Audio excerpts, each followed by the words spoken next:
Hey guys, welcome to this tutorial of ethical hacking and penetration testing. So in this specific course that I would be teaching, I would be mainly concentrating on Kali Linux.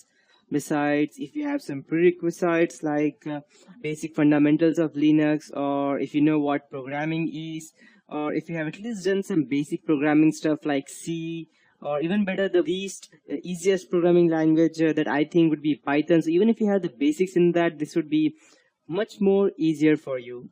So before I start with any of this process, I'd like to ask one question, that what is ethical hacking? If you are talking about as to getting into someone's or invading someone's privacy, that is not called as ethical hacking. It's just hacking, and hacking can never be ethical. So hacking means to go ahead and gain someone's personal information, and if you define the term as ethical hacking, then ethical means doing it for the right purpose. But when you are going ahead and invading someone's privacy, that cannot be considered as ethical, no matter what good you are trying to do. So at that point of time, there was a time when there were a lot of people computer in 1990s, and the computers were just came into existence. The Google just came into existence. People did not knew much about using computers, and there were people who used to run programs, and there were con artists who used to call people, gather information about their computers or bank accounts over the phone. And at that point of time, the government thought that yes, there is a need for something, some countermeasure, so that these people who go ahead and create some kind of, let's say, chaos or try to cheat people, there needs to be some way so that they can be tackled with. So at that point of time, the government came in, this kind of ethical hacking came into existence, and they defined this term as ethical hacking.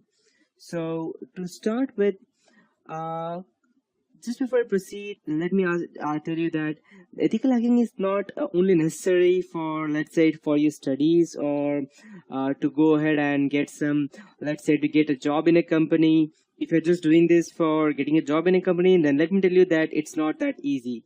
And even if by the time you see this course may become a bit outdated, because to be in process to gain information about ethical hacking, what I could do in this tutorial is that I can go ahead and give you the latest updates that I have, but this is as for today.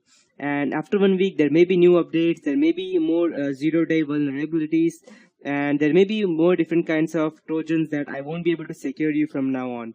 So, and just before I proceed, I would like to tell you that this is just for educational purpose only, and anything that would be used for doing malicious purpose, I don't take any responsibilities for that, or even my company. So to start with, yeah, that's how it is. So in this whole tutorial of ethical hacking and penetration testing, I will teach you what ethical hacking is, footprinting reconnaissance, that means gathering information from different places. Then we need to go and scan the networks, the IP addresses, the WHOIS, the domain names, and we need to go and get into systems.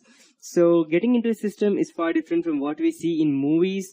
It's not like we can just go ahead, and if you see some movies like, let's say, The Matrix, which was very famous, or if you go ahead and see the Hackers movie, or if you see any movie in which they show that, okay, this guy is a hacker, so you can see them that they just go ahead, type some random stuff into computers or cell phones, and yes, it is hacked. But no, in reality, that is far away from different.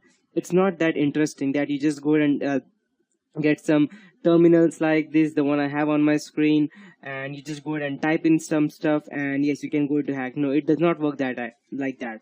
You need to go ahead and gather information about your specific target, each and everything related, from his personal life to his background, what he did, to his history, what he did, to what he is current, what he likes, what he does not. Yes, because ethical hacking is a term which consists of gathering information and exploiting them on your target.